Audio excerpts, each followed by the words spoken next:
Telugu audio Bible. ఆదికాండము మొదటి అధ్యాయము. ఆదియందు దేవుడు భూమి ఆకాశములను సృజించెను. భూమి నిరాకారముగాను శూన్యముగాను ఉండెను. చీకటి అగాధ జలము పైన కమ్మి ఉండెను. దేవుని ఆత్మ జలములపైన అల్లాడుచుండెను.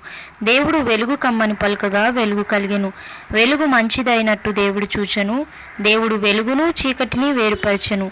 దేవుడు వెలుగునకు పగలనియు చీకటికి రాత్రి అనియు పేరు పెట్టెను. అస్తమయమును ఉదయమును కలుగగా ఒక దినమాయెను.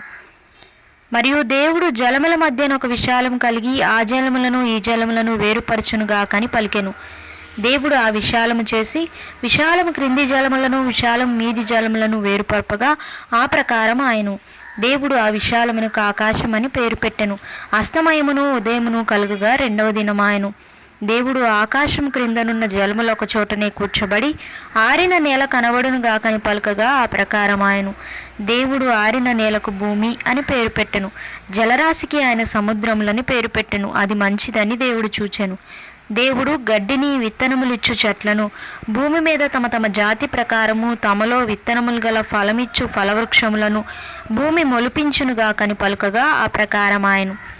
భూమి గడ్డిని తమ తమ జాతి ప్రకారము విత్తనములిచ్చు చెట్లను తమ తమ జాతి ప్రకారము తమలో విత్తనములు గల ఫలవృక్షములను మొలిపింపగా అది మంచిదని దేవుడు చూచెను. అస్తమయమును ఉదయమును కలుగగా మూడవ దినమాయెను. దేవుడు పగటిని రాత్రిని వేరుపరిచినట్లు ఆకాశ విశాలమందు జ్యోతులు కలుగునుగా కనియు అవి సూచనలను కాలములను దిన సంవత్సరములను సూచించుటకై ఉండునుగా కనియు భూమి మీద వెలుగిచ్చుటకు అవి ఆకాశ విశాలమందు జ్యోతులై ఉండునుగా కనియు పలికెను. ఆ ప్రకారం ఆయను. దేవుడు ఆ రెండు గొప్ప జ్యోతులను అనగా పగటిని ఏలుటకు పెద్ద జ్యోతిని రాత్రిని ఏలుటకు చిన్న జ్యోతిని నక్షత్రములను చేసెను. భూమి మీద వెలుగిచ్చుటకు పగటిని రాత్రిని ఏలుటకు వెలుగును చీకటిని వేరుపరచుటకును దేవుడు ఆకాశ విశాలమందు వాటి నుంచెను. అది మంచిదని దేవుడు చూచెను. అస్తమయమును ఉదయమును కలుగగా నాలుగవ దినమాయెను. దేవుడు జీవము కలిగి చెలించు వాటిని జలములు సమృద్ధిగా పుట్టించునుగా కనియు పక్షులు భూమిపైన ఆకాశ విశాలములో ఎగురునుగా కనియు పలికెను.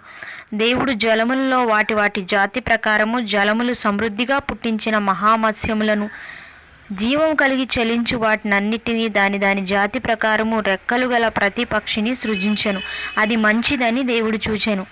దేవుడు మీరు ఫలించి అభివృద్ధి పొంది సముద్ర జలములలో నిండి ఉండుడనియు పక్షులు భూమి మీద విస్తరించునుగాకనియు వాటిని ఆశీర్వదించెను. అస్తమయమును ఉదయమును కలుగగా ఐదవ దినమాయెను. దేవుడు వాటి వాటి జాతి ప్రకారము జీవము గల వాటిని అనగా వాటి వాటి జాతి ప్రకారము పశువులను పురుగులను అడవి జంతువులను భూమి పుట్టించునుగాకని పలికెను. ఆ ప్రకారం ఆయను. దేవుడు ఆయా జాతుల ప్రకారము అడవి జంతువులను ఆయా జాతుల ప్రకారం పశువులను ఆయా జాతుల ప్రకారం నేలను ప్రాకు ప్రతి పురుగును చేసెను. అది మంచిదని దేవుడు చూచెను. దేవుడు మన స్వరూపమందు మన పోలిక చొప్పున నరులను చేయుదుము. వారు సముద్రపు చేపలను ఆకాశ పక్షులను పశువులను సమస్త భూమిని భూమి మీద ప్రాకు ప్రతి జంతువును ఏలుదురుగా కనియు పలికెను. దేవుడు తన స్వరూపమందు నరుని సృజించెను. దేవుని స్వరూపమందు వారిని సృజించెను. స్త్రీనిగాను పురుషునిగాను వారిని సృజించెను. దేవుడు వారిని ఆశీర్వదించెను. ఎట్లనగా మీరు ఫలించి అభివృద్ధి పొంది విస్తరించి భూమిని నిండించి దాన్ని లోపరుచుకొనుడి. సముద్రపు చేపలను ఆకాశ పక్షులను భూమి మీద ప్రాకు ప్రతి జీవిని ఏలుడని దేవుడు వారితో చెప్పెను. దేవుడు ఇదిగో భూమి మీదనున్న విత్తనములిచ్చు ప్రతి చెట్టును విత్తనములు ఇచ్చు వృక్షఫలముల ప్రతి వృక్షమును మీకు ఇచ్చి ఉన్నాను. అవి మీకు ఆహారమగును. భూమి మీద నుండి జంతువులన్నిటికీ ఆకాశ పక్షులన్నిటికీ భూమి మీద పాకు సమస్త జీవులకును పచ్చని చెట్లన్నీ ఆహారమగునని పలికెను. ఆ ప్రకారమాయను.